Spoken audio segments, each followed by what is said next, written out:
love and limits. And why do we use the term love and limits when we talk about parenting? What's the idea there? They both start with L. You need both. And what's the model of needing both? How are we parented by God? Love and limits. So what we're doing is we're taking how God parents us and we're applying it in the context of our children. Love and limits. And we basically said that the challenge is trying to put these two together, and we came up with 5 C's as a way to remember how to do that. So what's the first C? Anybody remember? Connect. Connect. Okay. So if you're trying to send a message of love, you want to connect initially with the child. You want to do that in a detached way. And then you want to add but. And what's the second C? Correct. Correct. Okay. So, I understand how you might feel. We're going to be empathetic. But in our house, there's no screaming. See how you just connect the two? So you're putting love and limits together. And then, what's the next C? Choices. That's another way of sending a love statement, because you're giving them a choice. And when you give a young person a choice, what are you doing? You're validating them. You're giving them a chance to think. So you're putting choices there. But what goes with the choices? Consequences.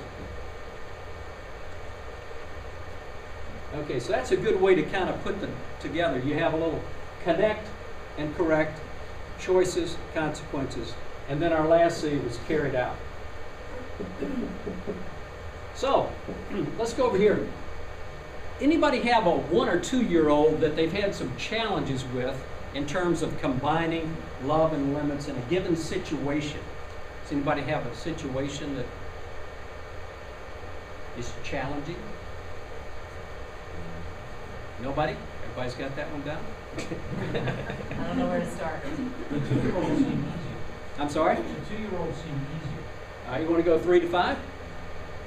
All right, let's go 3 to 5. Anybody have a situation with a 3 to 5 year old in terms of how to put together love and limits? No? We have, Okay. yeah, we have a 3 to 5-year-old. Okay. What kind of situation do you tend to encounter there?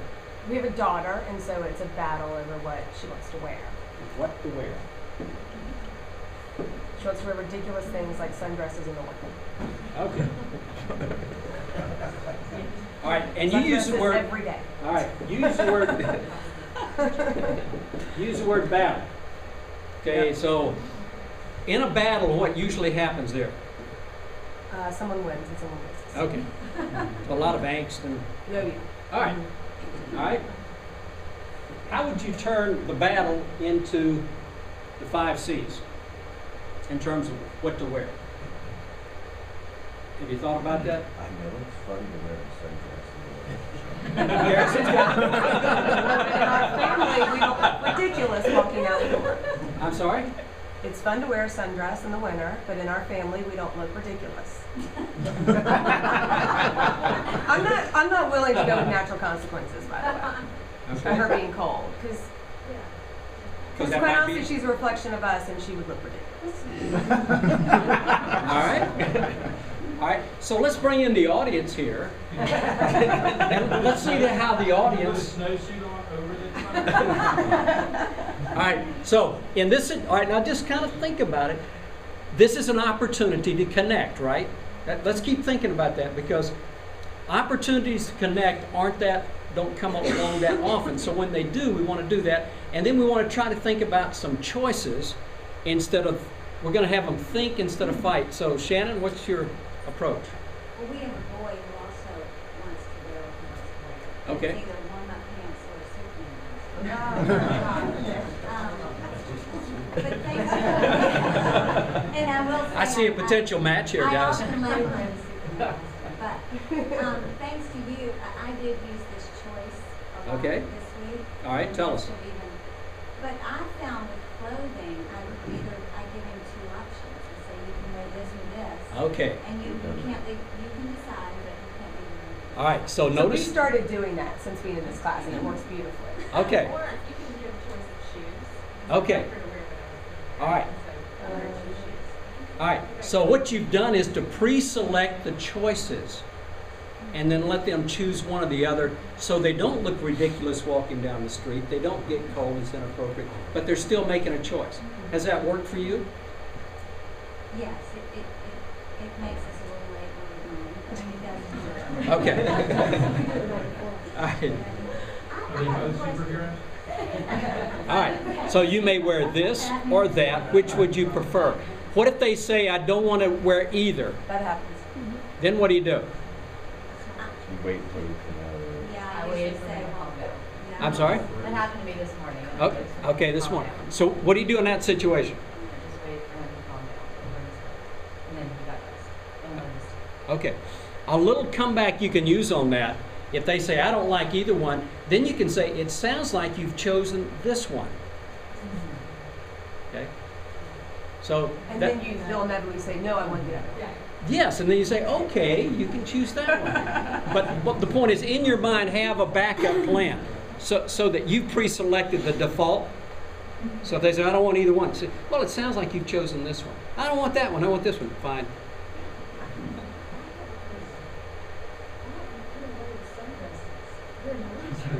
Oh, she finds them. I mean, then if it's not the sundresses, then it's wanting to wear a church dress to a playground. Yeah. I mean, it's she'll. She just wants to be. Right. She just wants to be in the nicest All right. dress. But the concept is, instead of getting into the battles, turn it to choices that you pre-select, get them thinking rather than fighting, and then make sure that you follow through with that. Is that right? All right, let's go to 6 to 12. Anybody have a situation of a 6 to 12-year-old in terms of, yes, I see that hand.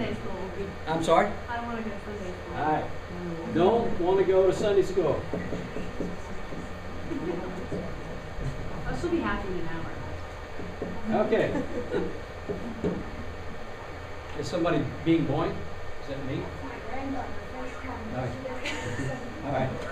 All right. All right, so Being flexible. so when you say it's time to go to Sunday, what does she say? I'll go home, I'm tired. Too tired, want to go home. And so what ends up then? I'm crying outside the classroom. Okay. I see. All right, let's go to our audience of experts and let's see how they might. How might you apply? Now, remember the opportunity to connect when you get in that situation with a brief, empathetic statement. So, what would be a brief, empathetic statement of a young, is it a girl, that doesn't want to go to Sunday school? We're always tired too on Sunday. Yeah. Yeah, Yeah. I'm with you. Yeah. I can understand. You know, so you're trying to send a message. I had another hand. Yeah. My 3-year-old this morning said he didn't want to go to church very soon. I said, when I was your age, I didn't want to go to church a lot either. Mhm. This is why it's important that we do. Okay. You didn't spend a lot of time on it, did you? You didn't make a treatise. You didn't bring out the Bible. You didn't start into a sermon. So you just said, yeah, I understand. So, okay. Now, how can we pivot to some choices here? Are there choices available? Well, they can stay home alone. It's a bluff. We all have to go. All right, wait. Do you want to do a bluff? Yeah. No. Carry it out. Don't ever do a bluff because you'll be called. They'll be tested. So what are some choices you can live with? You can either walk into Sunday school or off carrying. That's my favorite. We call it easy way or hard way, and we apply it many ways. All right? You can go to church or you can go to hell.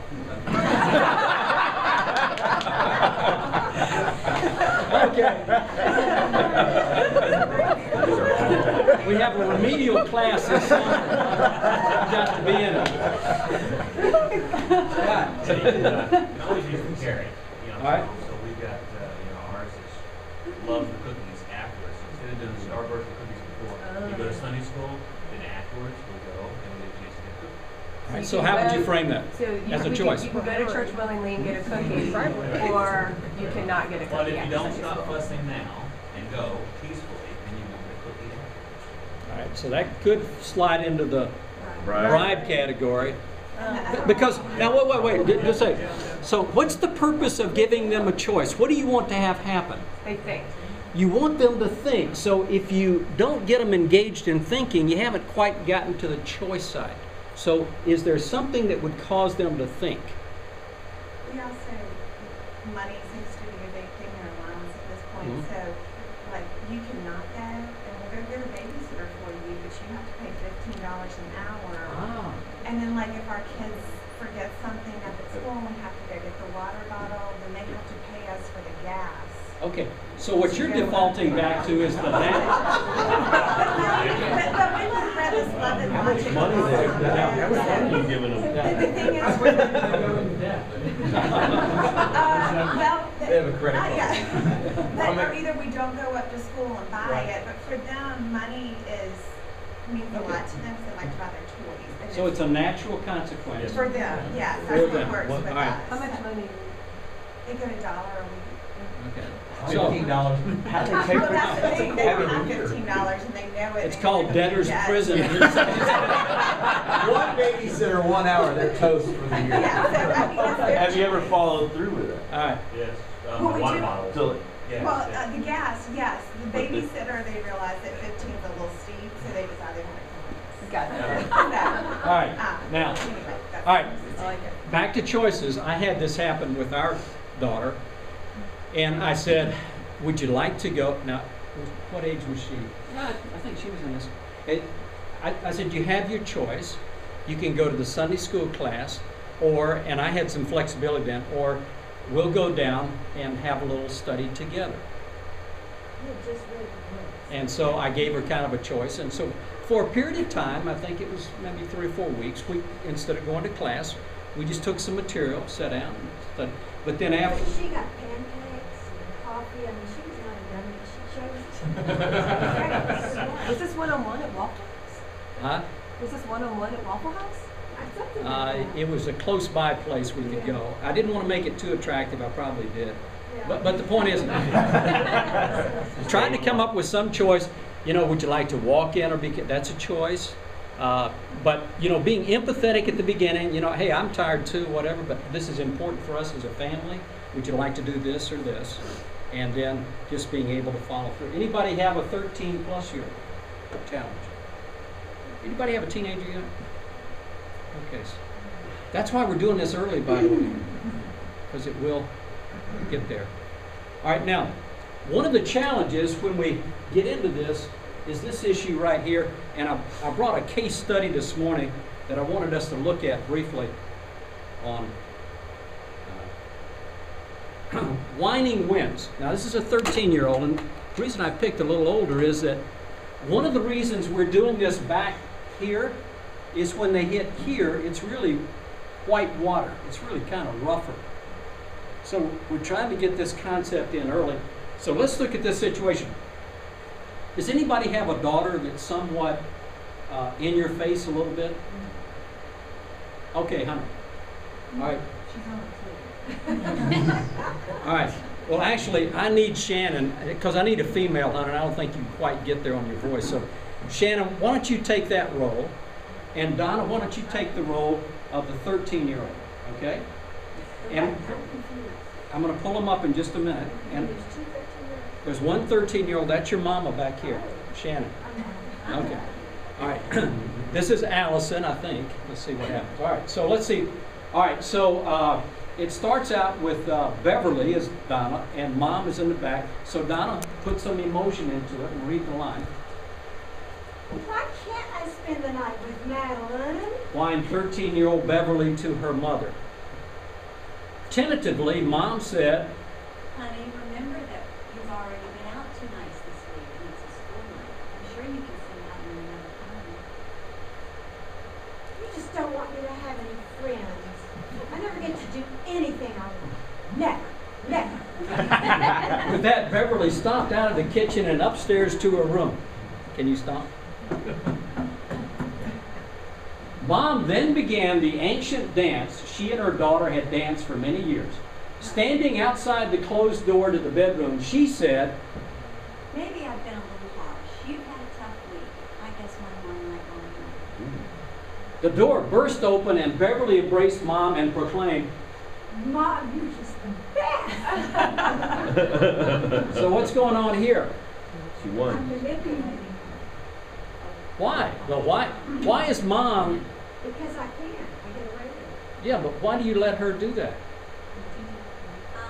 She wants the hug. She wants the love. Okay, one of the challenges in doing this whole thing is what happens when your child starts to push buttons that cause you to feel devalued, not a good parent, or let's say that you really like getting strokes from your kids when they say you're the best.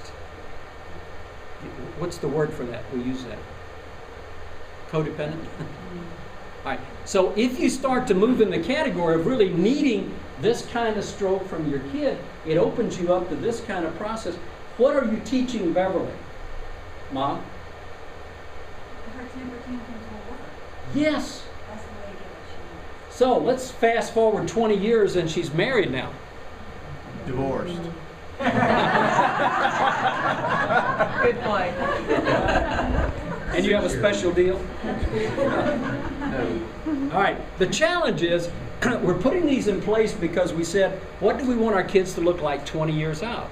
And what you're doing then is producing a Beverly who has learned that if she whines long enough and hard enough, then eventually she gets her way. And then that's going to create some interesting challenges when you get into adult world, right? Okay, so that's one of the challenges here is carrying it out. And one of the ways to get into connect is we have to detach. In other words, if we get into an anger mode over the clothes, you'll never pull it off. So you kind of have to step back, detach, and that's why you can connect. Everybody got that? Okay. Now, today what I'd like to do is move into one of those character traits we identified early on that we said 20 years from now we want our kids to have, which was being responsible. Would everybody like to have a responsible child that grows into a responsible adult? Okay. So let's get into that issue. How do you kind of take these concepts and put them into developing responsibility? If somebody had to define responsibility, let's say that 20 years from now, you observed your child as a responsible young adult. What would they look like? What are some of those traits? Timely. What else? Have a job. Yeah, financially responsible. And how'd they get the job? School, good grades. Okay. Somehow they have kind of engaged themselves in taking care of whom? Themselves. All right, big idea. The definition of responsibility is the capacity to own one's life and problems. What's the inverse of that? Who would then own it if you didn't? Your parents. So the tricky part here is that responsibility is when a child starts to own their problems and their life. That's responsible. And by the way, what's the opposite of that? Irresponsible. What does an irresponsible person look like? Yes. It's not me. It's all of the outside stuff. They never own themselves. So one of the things we would want to build into our children is the capacity to own one's life and problems. Galatians 6:5, Paul says this to the church in Galatia, which was in Turkey at the time. He said, let each one carry his own burden. What does he mean by that? Yeah. Life is designed so that individuals that are in life are designed to carry their share of the burden. Now the verse around it also say let's share one another's burdens, but there's a way in which we're supposed to carry our own burden, have a capacity to own our own life and our own problems. Here's a couple problems. The child has no inherent interest in becoming responsible. Think about this. What happens in years before year one? They're totally taken care of, and that's good, right? We're just going to love them. And then we get them into these age slots. Have you ever met a kid that says, gee, I can hardly wait to be responsible? Because we as parents are taking care of them, right? So that they don't come to us naturally and say, I would really like to be more responsible. That's not going to happen. The second thing that happens is parents can feel good about taking care of the child. We talked about that earlier with the whiner. If you as a parent really feel good when you are taking care of your child, then you're going to tend to drift in that direction. And instead of developing responsibility, you're going to develop irresponsibility. That make sense? All right. So, let's have a little case study. This is a 5-year-old, I believe, who has a son that doesn't like to do chores. Anybody? Who has a son that likes to do chores? Oh, Amberly, you? Okay. All right, so we're going to kick you in. All right. 5-year-old. This is Kevin. Cleanup time. Are you ready, Amberly? All right, here we go. Allison dreaded the after-dinner toy cleanup time with 5-year-old Kevin. She and he had done it poorly so many times that it was like a dance with predictable steps.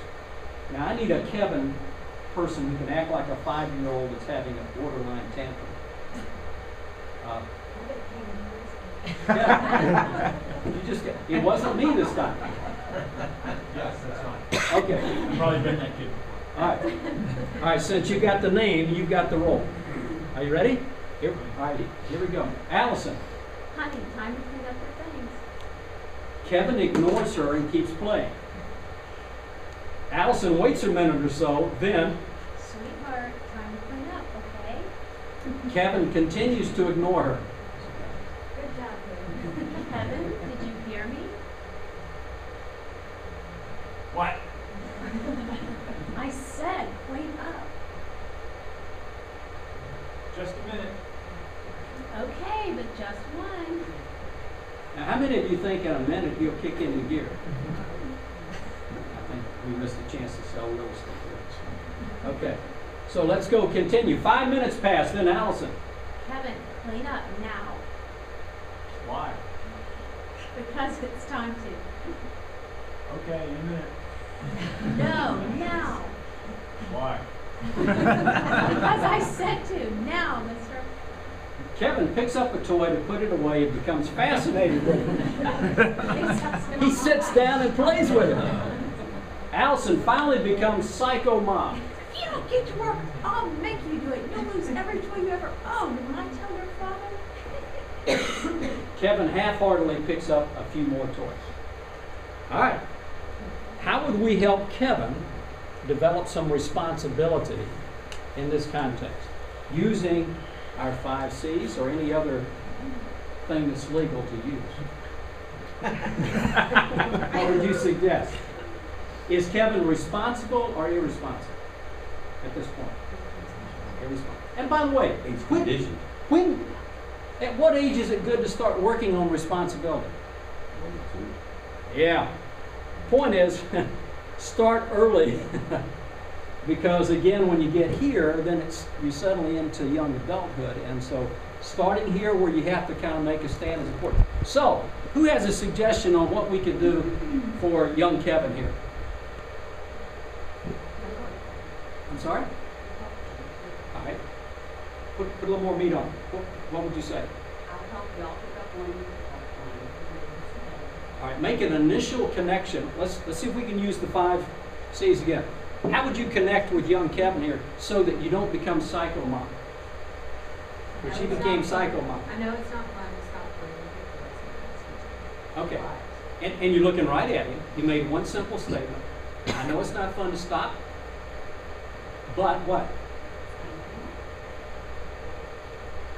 We've agreed, apparently you've set this in place because he's got a choice, that you will pick up your toys, before dinner. Yeah, or whatever. Okay, so you got to shoot that sentence out there, right? All right. Is there a way we can use choices to get away from the fight? And by the way, the passivity, right? Kevin did a good passive-aggressive kind of thing. Why, what, and then pick up and play with a few toys. So how do you give choices and consequences? Because we're clearly going to need to have some consequences. And let's see if they can be natural consequences related to toys. So who's got an idea?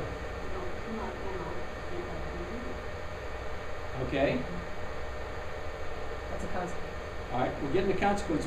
What's it? Because I want little Kevin to do what? You can either pick them up now, or for every minute you delay, one will disappear. Okay. Did you say something like? Oh, wait. So Okay. what you're doing is you're giving little Kevin a choice now, right? You're not turning into cycle. Notice how detached he was to. That's very good. Except when you have yours. It's tax time. I need goodwill donations. I'm taking all those. Oh, okay. All right. Okay. So the point is, you're trying to pivot to something to give him a choice, and then in that choice you have a consequence, right? I was thinking of a choice where with our daughter, we said, you pick it up by yourself like a big girl, or you can have like mom or daddy help you. Okay, which is part of what you were sharing, okay? But if we're trying to kind of detach and assume that that's their responsibility to work on, then what you're suggesting, Walter, would be you can pick up the toy now, or if it's not picked up in a minute, you're choosing We're on different. to not have that toy tomorrow, right? What do you think of that approach? You have to be willing to do it though. Ah. Sometimes you spent like $50 on that toy, and you don't want to throw in the trash. Oh, I mean- so Kevin's feelings are hurt. No, not trash. We're not saying throw it away. What? Put it in a box and we give it to Christmas. Maybe it's a time period. Maybe you're choosing not to have the toy tomorrow to play with. You're not going to throw it away. But it needs to tie to toys, right? He enjoys toys, so if he's not cleaning up, then the natural consequences should be something that affects his ability to have the toys without you becoming hyper-mom. But I think the problem, the harder part about that is when you do that, then you've got a 3-year-old who cries for 30 minutes. And it depends on the age. All right, let's pick up on that. So let's say he starts to cry for 30 minutes. What do you do next? Never cry. Well, I used this week. Okay, We go. were having a serious temper All right. tantrum for crying, and I thank goodness for you, but I said, you can either continue to cry in your room, or you can stop crying and stay on the Whoa, now I got him thinking, That's what we do. right? And so he stopped. And you said, what? I was, Mary?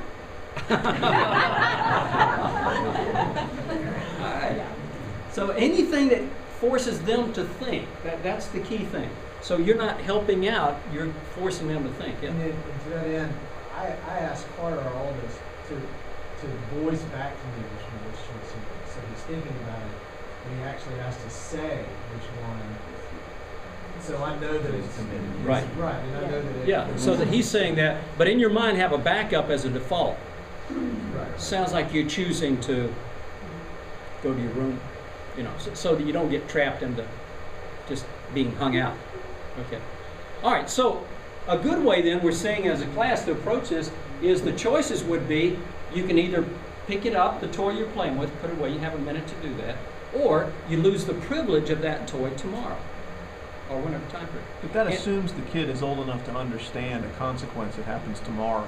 I mean, All right, so how would you change that? I would- Take it away right now. Take them away tonight. All right, so, yes, pardon me, you take it away, but when does he get it back? That's the part I was addressing. They have to wait. Just wait? Okay, so you're saying it'd be better just to say, if you don't pick it up, then you lose the privilege of playing with that toy, and don't put a when you get it back on it. All right? Doesn't that put too much of the carrot and stick on the toy itself and enjoyment as opposed to the fact that you're the authority figure and you've told them to do something? Okay? In other words, can you not say that the stick is going to be that you're going to be punished, So what is the punishment? spanking or timeout or something like Okay. that? Now here's the concept. We want to try to keep the punishment with natural consequences because we're trying to develop what? Responsibility. And the concept of responsibility is if I don't do what's assigned, I experience, just like in adult life, some consequence associated with that issue. That's where you're trying to get them to, because you want them to experience pain, right? In other words, the pain to disobey. Keep thinking of the prodigal son, all right? Remember the prodigal son? Jesus is illustrating this. The guy comes and says, I want my reward. Dad didn't try to talk him out of it, even though he was the authority, right? He said, you have a choice. So he took his inheritance, he squandered it. He experienced what then? Dad did not hover over him saying, I am the authority, you will act better. So what we're trying to do with responsibility is we have to pull away far enough for them to make a choice and experience. And guess what? What do you think would help Kevin learn how to be more responsible? Missing the privilege of the toy, or suddenly turning the corner and cleaning everything up? How do you, all right, let me ask this. How do we as adults learn the consequences of our behavior best? Mistakes. Yes. So see, the good news is, if Kevin doesn't pivot, guess what he's learning internally? There are consequences to being irresponsible. And that's the goal of developing responsibility. The tricky part is the age appropriate. That's why we're at toys. The older the child is, the more easily we do these consequences, or just. Well, that gets back to though, when do you want to start? And you want to start age appropriate. But the principle is the same. Let them experience it versus I'm the authority, you will do it, or some unrelated consequence. I know Yes. with my experience, I hear you, and I am that person, that parent, many, many times. I think it depends on the situation. There are times when I don't have time to negotiate, discuss, lay it. I wish I did. It's just I have 3 children. We have a tight schedule, and we're Okay. running this way, that way. And so there are certain things that I do expect them to do it simply because I said so, or because it's routine. Because every day after dinner we clean up, and if you Okay. aren't going to obey and you're not going to do what I say, yes, I'll come up with consequences. But I'm not going to. I don't have time to. All right. See, and I Pick the. Bruce, I think that's Hang on one valid. second. Just, I think that's valid. But there are times when I, especially with my older child, when I would Either way, do more of this. How but- much do we just be autocratic, we have to do this or else, we're gonna try to get, versus the consequences, and I think it's a little of both. Mhm. I mean, I really do kind of agree with Hunter that sometimes it's because I'm the boss, I'm the cleaning person, I'm not even thinking up to what it's gonna be. But that, I agree that long term, that does not teach the child problem solving and thing. Yeah. So it's trying to have the way to go towards the problem solving and thinking some of the time. I think one thing Shannon said was important.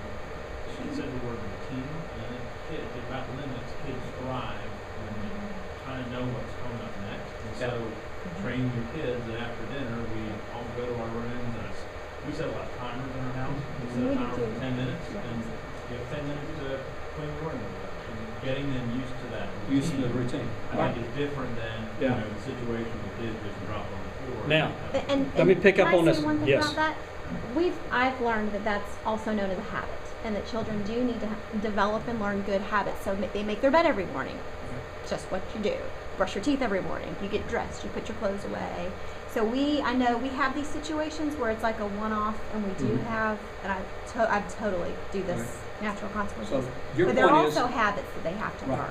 Your point is, this may be more rare, but my point is, when it's rare, view that as a chance to develop responsibility. These are opportunities. The point is, we're not looking for compliance 100%. We're looking for opportunities to develop character.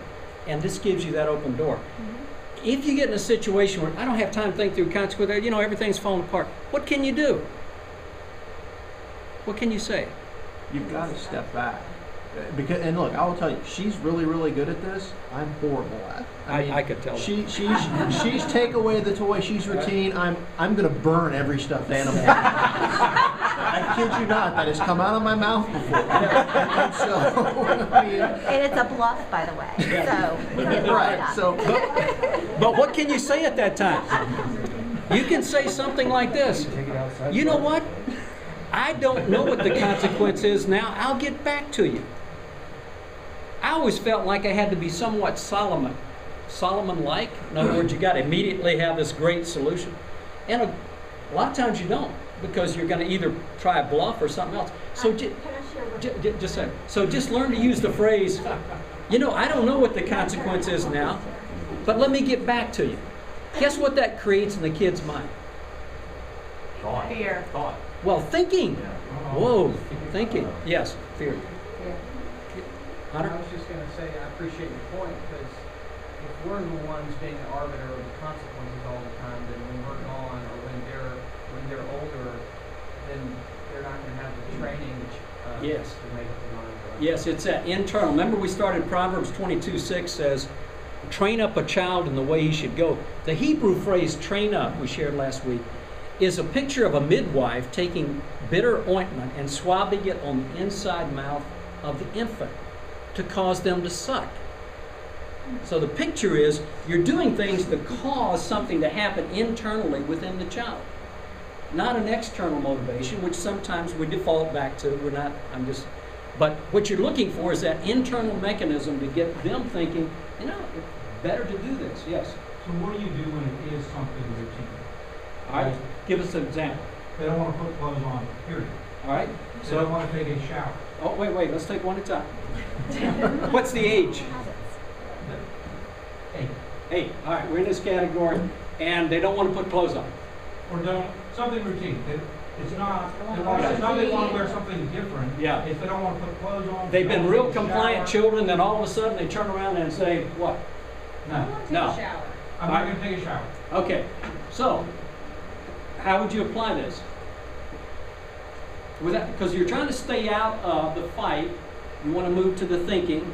Think of your So the seat. shower thing, the natural consequence, right, is their smell. It's okay to But that negative They don't energy. care. All They right. don't care if they stink. Give me a connect and a correct right at the beginning. Sure. What's a connect and correct? What? What's a connect statement and a correct statement? How can I connect with this kid? Sometimes I don't want to take showers before bed either. That's just something we do. All right. You're establishing, in our family we do that. And I can understand sometimes you don't choose to do that. So then what kind of choices could you come up with, Scott? Say fine, go to bed dirty. You have to wake up 45 minutes early to do your sheets. So rather than make it that long, what would you say? You can go to bed without Take a bed dirty. or Yeah. take it in the morning. What would you prefer? Yeah, but then you're setting yourself up in the morning. Then they say, I don't want to take a shower in the morning. All right, well, let's And pick now that you're up. So- bumping up against the time. Hang on a second. Because we discovered kids are designed to test you, right? Yeah. So you've always got to be thinking, okay, I need a default position. So you wake up in the morning, the kid says, no, I don't want to do this. So what do you do next? Send them to school dirty. Well, you discussed that they broke their word to you. They promised you one or the other. So it sounds like, I don't think you let them go to bed dirty. I established the easy, we have Okay. easy way or hard way. all right, And they know the hard way is usually me. And it's not gonna be But it's pleasant. not so defined, you're so the it's more hammer. scary in the unknown. And What is the hard way? Do you want to find out? okay. We don't always know what it means. It can mean I'll ask physically putting them in the I shower. asked them, and I just said, you want the easy way or hard way? Right. And then, the easy All way. right, but wait. The key thing is, I mean. I want the kid not to be compliant, but I want him to think. They choose it, they choose the easy way. And then I want some natural So consequences. they choose Right? to go to bed dirty, and the next morning they choose to get up and refuse to shower. So yeah, what do you do? So what do I do then? But don't you think they're also, we don't always have to be the one to implement the consequences, because as they get older, the peer pressure is going to be cause me like, dude, you stink. Like brushing our teeth became an issue, and somebody made a comment to our middle son, and he brushes his teeth religiously. Well, wait, I'm just pause right there. But his classmates don't hear that. Right. All right, now listen to this, because this word is on genius right here. All right. The parent. wait. Borders on. The parent is secure enough. In other words, usually what happens is, well, that makes me look bad as a parent, All right, now, if you realize your goal is, I'm trying to develop responsibility, they're going to learn the most from consequences that are natural that don't work, right? So you're saying I'm secure enough that maybe if they go and don't bathe and they get the feedback, you're saying your child experienced so much of that from his peers that he does what now? Well, he brushes his teeth, and then it's not an argument anymore. So you've because won. Somebody else implemented the consequences. And what But was a seen child as would they- have to not bathe for like a week to Yeah. smell. But you know what? That's their choice. I I know, mean, what- for us, it's their choice. All right. All right. So what we're saying is, pick choices you can live with, but try to give as much latitude as you can so that if some weirdness occurs, let them, if they're at a certain age, let them experience some of the peer pressure feedback rather than just the parent feedback. Does that make sense? I have a reason. Well, okay. We have an 8-year-old son who's extremely defiant about everything, like over the top. Like you've never even seen a strong will in this child. So we have to pick our battles, but one of them is getting dressed for Sunday school, and it's kind of like the dress thing. That's not a battle I'm gonna do. I say, here are your clothes. He says, no, I don't like that. I said, fine, you're gonna get what you wanted. Last Sunday, stripes going this way, stripes going this way, black socks, and tennis. I noticed him at church. The worst outfit you've ever seen. Buttoned this, I mean, it was, and I said, hey, your friends are gonna laugh at you. I didn't say that. I just said, no, this is gonna be a natural consequence. It looks ridiculous. His friends are gonna make fun of him. He won't wear that. Started with fashion. Started with fashion. All right, but wait, Today he wait. looks better. All right. But What are the pluses that you heard from that? What are the pluses? Her confidence. She's not worried about what he looks All right. like. no, I'm not. Yes, and she refused to get in the fight stuff. Otherwise, you're psycho mom Well, again. we used to. I was even all be crying. Okay, so you're saying I'm stepping back, I'm letting him have choices, and I'm willing for him to live with the natural consequences of looking weird. Because he'll be corrected by peers. And I Yes, think ma'am. that the difference I'm noticing what you guys are saying is too, it's different with age. Because Yes. my 3-year-old would actually love it if his friends were calling out his crazy outfit. Sure. But my 6-year-old now cares. So I mean, I think some of the peer pressure stuff Yes. is only really appropriate for the latter 8 and ages. up almost. And then, but with the younger stuff, it's sort of, you can choose to take a bath tonight, or mommy's gonna get in there and I'm gonna scrub and it's not gonna be any fun. And That's it's the hard fast. part. And so that works for a 3 to 5-year-old, but you can't wrangle an 8-year-old. So sometimes you can let outside factors affect the That's right. consequences. Whenever you get here, you'll find your kids doing some of the weirdest stuff. Hunter, did you go down to the, what was the Salvation Army and buy your clothes in high school? Oh, I I remember when that was a fad. This is crazy. You know, you're preppy, everybody's, spending money to have you dress well, and then when the kids hit a certain age, they all went down to the poverty Value store. Village. Value Village. And that became the in thing. Yeah, Bolton Road. That's a crazy thing. I was just gonna say, we're in 13 plus, our son is in 9th grade, and we were doing his math homework. So the math teacher, Mr. Ivy, would call me up all the time, Mrs. Cooper, so I'm not doing some work with him. And I would just say, we'll work on it. And it was a battle, it was a power struggle. So finally, one day, I had read a book, and Mr. Ivy's called and said, boy, not do his homework again. I said, Mr. Ivy, this is between you and my son. What? He says, I said, what consequences could you put in place? He said, well, you have to go to detention. I said, good. Put him in detention for 2 months. Do whatever you need to do. Okay. But it's between you and the school. I cannot physically sit on this. You can't fire everybody. Ah, there you go. Natural consequences. Step back. All right, let's summarize. We're running out of time. All right, so here's some top lines from our discussion on responsibility. Give chores when? Age appropriate, but get them involved. Nobody's got a free ride. You're not paying them to be the chore people. You're having them help out in the family. Give them chores early. Number 2, provide freedom to do it or not. That's real life. You can't hover, you can't berate them, you can't hang over them, you can't do, just give them some freedom. Then number 3, provide consequences that are natural, painful but not harmful. And then keep carrying out the consequences. And just keep thinking natural consequences. All right. Next week, we're going to get into temperaments. We're going to have a little exercise where you're going to identify the temperament of your child, and you're going to discover that different children respond different ways, in your face versus a passive aggressive. And it will throw all kind of curveballs to your great parenting skills, but I'm sure you're up for it. So we'll pick that up next week. 2 weeks. 2 weeks. Oh, don't come next week, please. 2 weeks. So we're going to get into temperaments and try to put the temperament issue in the middle of this. Let me pray. Lord, thank you for our time together. Give us a wisdom, and thank you so much for giving us the opportunity to parent these children you've given us as a stewardship of yours. In Jesus' name, amen.